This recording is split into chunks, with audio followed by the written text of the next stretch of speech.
Ito mga street foods. Pwedeng mabili dito. Pwedeng buko, tofu, kamote.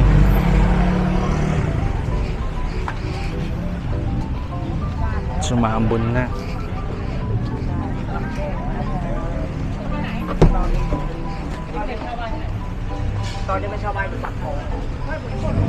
So, ang boat ay 5 baht per person.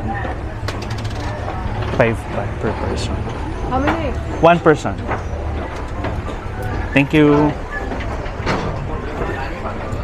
So, that's the thing. Ito na yun. Buti. So, mag-boat tayo.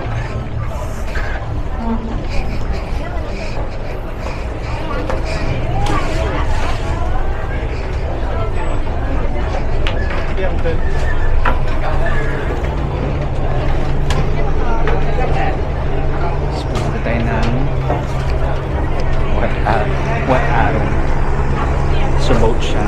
Mabayaran niya is 5 baht. Hintay pa siya. Hindi ko na kung pupunin ba o hindi. Pero parang nakakatakot ng konti.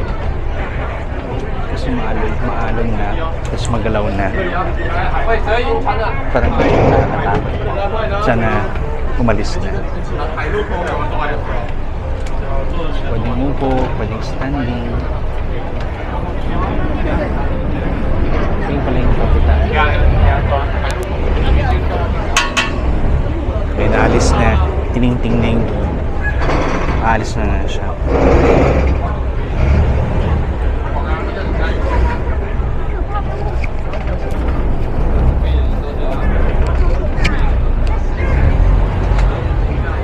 Naalis na.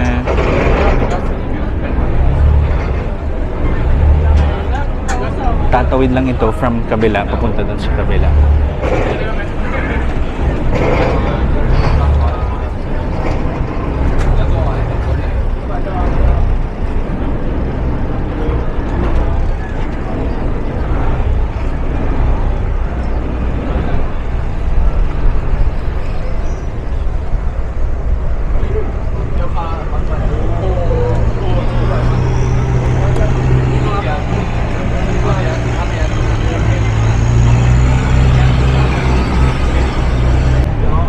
Medyo maalon na kasi mahangin. So maalon na talaga siya.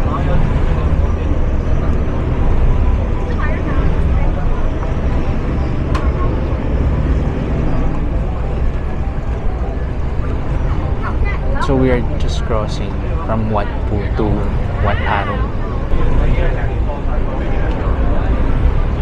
Oh my.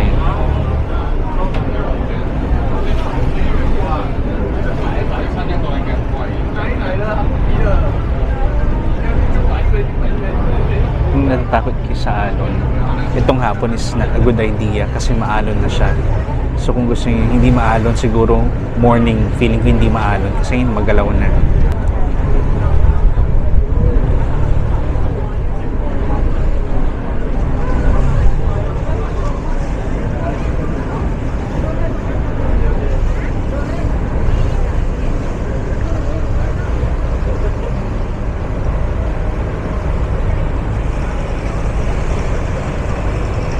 Sa kabila.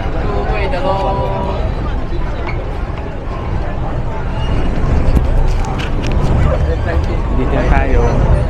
Medyo maalon lang siya. So kung takot kayo sa alon, ay hindi ko prefer ang pumunta kayo ng hapon dito kasi malakas ng alon. So it's better kapag pupunta kayo ng umaga. Medyo magalaw. So be careful sa pag-apa kasi gumagalaw din itong pantalan nila.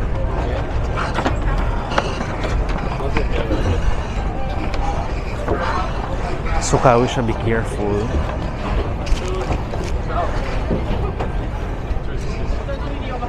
So ayun na yung Wat Arong.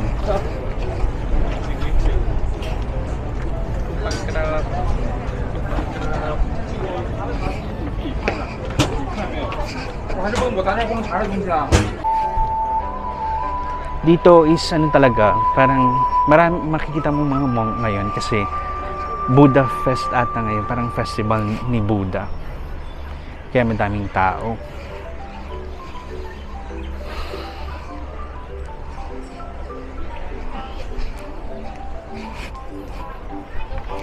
So, walang ticket.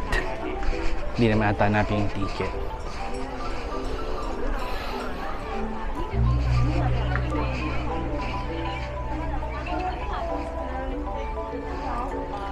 Oh.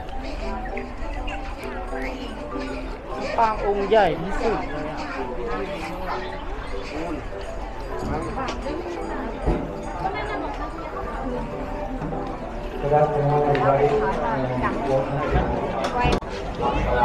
So, pagpapasok niyo dito sa Walharo, ito yung mga bawal ng gawin ninyo.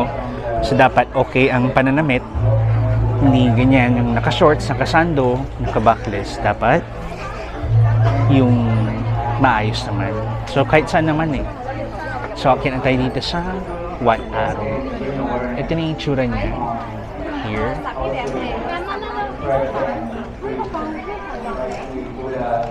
Mula dito. Ito na yung itsura niya. So, okay na tayo dito. Kahit saan naman ang entrance.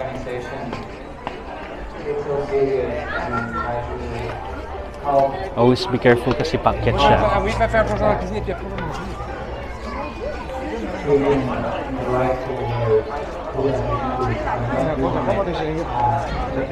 So, ito na yung sa taas niya.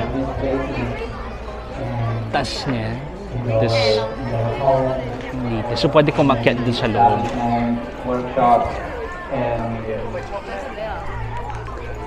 So, it's a way of tracking the parking. So, akyat tayo.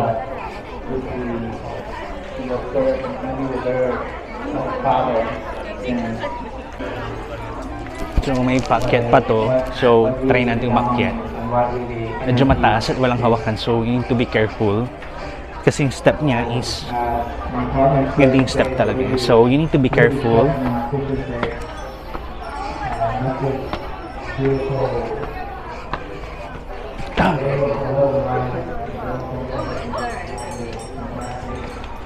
Kasi hindi na siya pwedeng akyatan.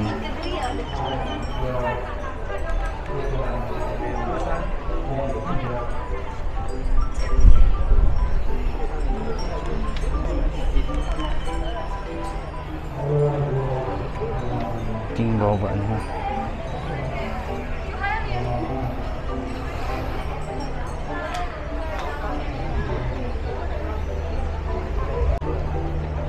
Ikot tayo dito. Ikotin lang natin.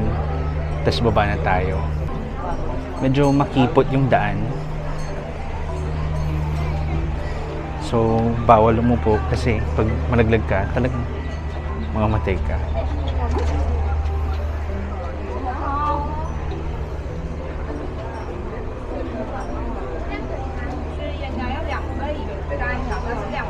So, talagang good for ano lang siya, hindi siya for picture taking. 你像我们就准备这种是2点。太挡了，就是不能把手当。 So, hindi ka dapat kumuha ng litrato dito kasi yung spot masyadong masikip. Pero may space naman na konti. So, ikot lang tayo.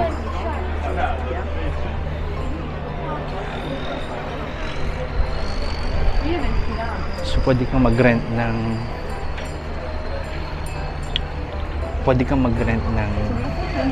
parang yung sa costume nila, pwede.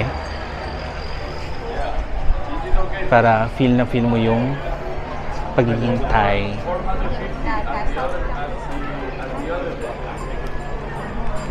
So, maganda yung ano.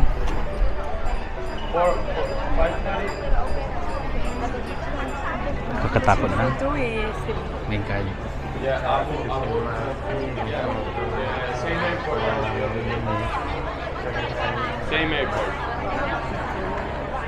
Siguro yung wet room. So, bababa na tayo. Kasi nakakatakot bumaba. Kaya dito sa gilid. 450, okay? Ito yung plato. Para siyang plato. parang plato sa atin noong unang panahon. So, ang ganda. So, be careful.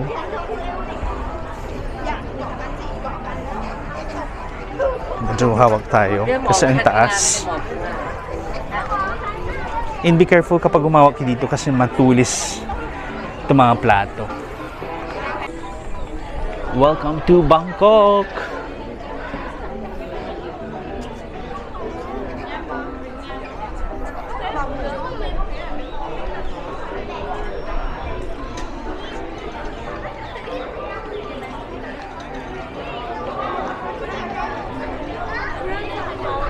Ang taas. So, titing baba. So, baba na tayo.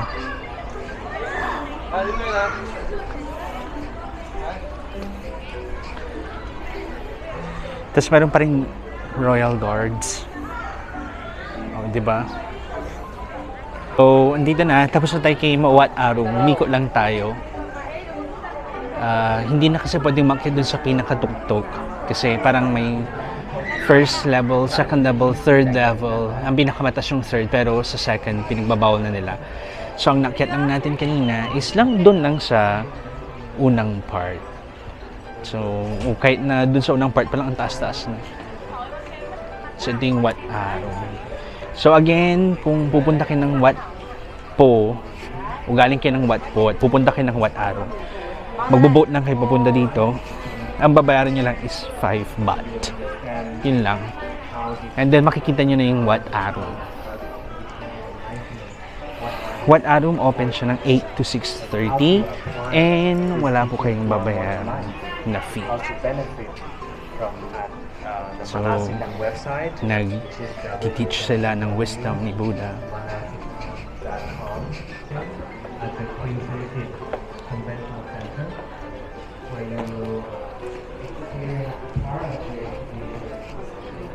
Wat Po. Ay, Wat Arong pala. Actually, nakakalito. So, yung Wat Po, yun yung reclining Buddha. Wat Arong, yung sa 4-5 na pagoda.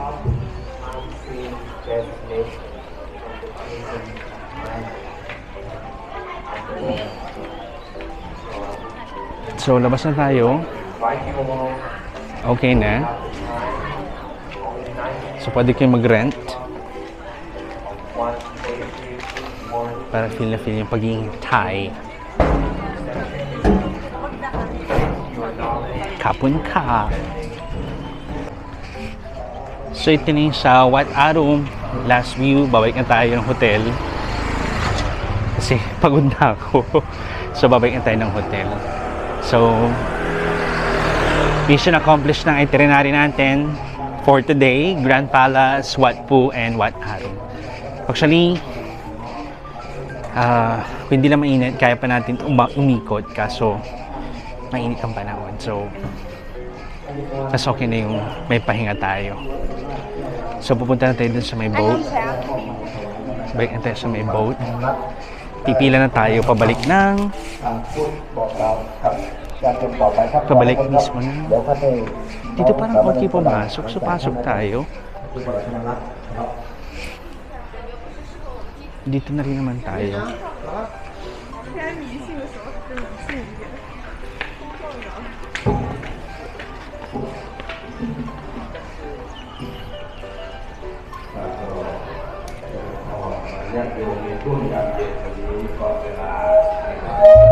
So, Buddha na iba't ibang color.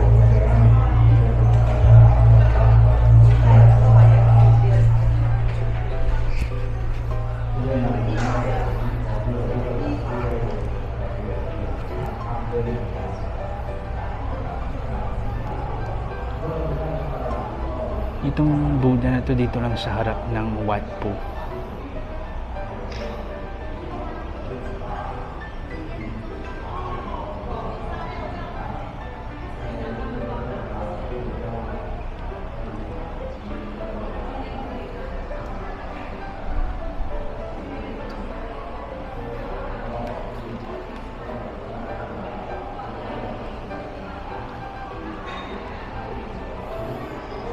So, labas na tayo.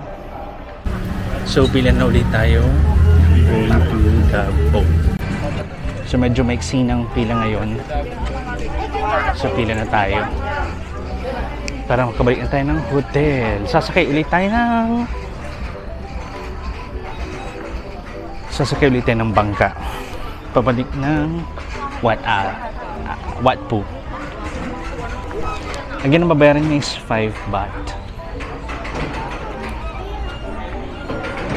That is the fare. 5 baht.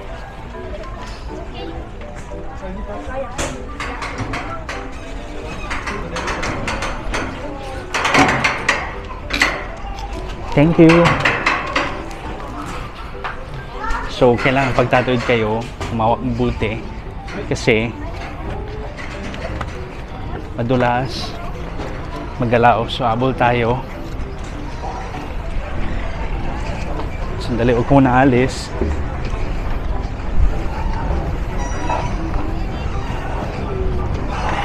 So, okay, kasi magalaw na.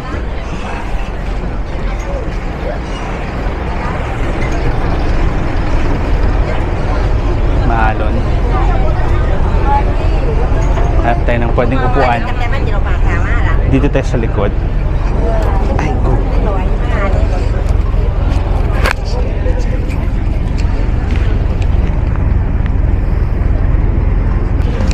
So, ito yung itsura niya sa likod.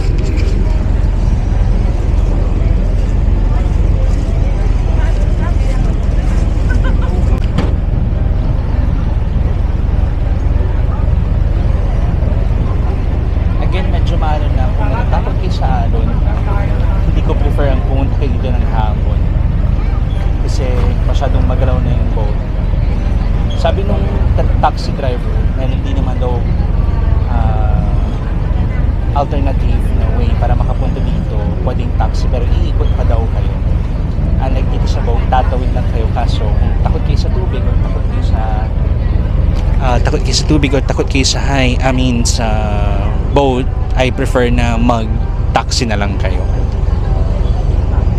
So naghihintay pang punuin. So again, hindi ko prefer ang punta kayo dito ng hapon kasi ang waves is masyado nang malakas. Tingnan nyo yan. Parang yan, masyado nang maguling waves. So ganito, naghihintay lang siya na mapuno. And then pag napuno na, then yun na. Siguro alis na, malamang. Kasi puno na, kaya alis na. So ito, ayun yung sa Wat Phu. Ay, Wat Arong pala. Ay, tanaw din pala dito yung Mahat Na Khun. Doon tayo pupunta bukas ng gabi. Hindi ko alam kung kita dito. Pero yun, isa doon yung Mahat Na Khun building na aakyatan natin bukas. So again, mission accomplished tayo sa itinerary natin. The Grand Palace, Wat Phu, tapos Wat Arong. So masyadong maalog yung hindi ko alam kung bangka na malaki ito. Maalog masyado. Kasi ang lalaki ng mga dumadaan. So yung waves malalaki. So andis na, aandar na siya. Yan na po. So inabante na po nila. Tayo babalik na doon sa pinanggalingan. Ang kagandahan dito kasi may Royal Coast Guard na palaging nagro-ronda o umiikot. Parang may traffic enforcer sila dito sa ilog na to. So, just in case na may hindi sa hiniling, may nangyari sa bangka or dito sa malaking bangka, at least yung rescue is agad-agad na darating. Yun ang kagandahan dito. So, yun yung Wat Phu. Sawakan ko mabuting camera, mamay malaglag. Ayun na po, ayun na.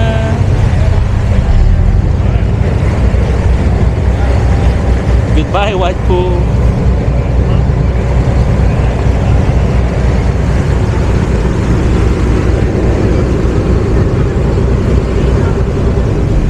Actually, ang lapit-lapit lang.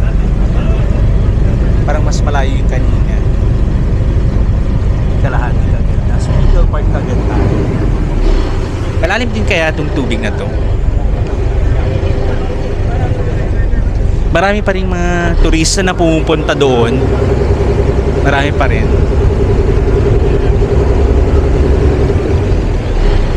Parang feeling ko umaandar yung yung semento doon.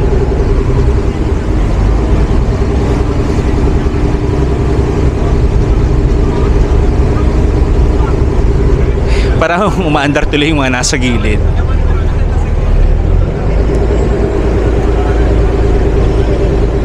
So iniayos lang niya. Nakatawid na kagad tayo. So andito na tayo uli. Okay na, tapos na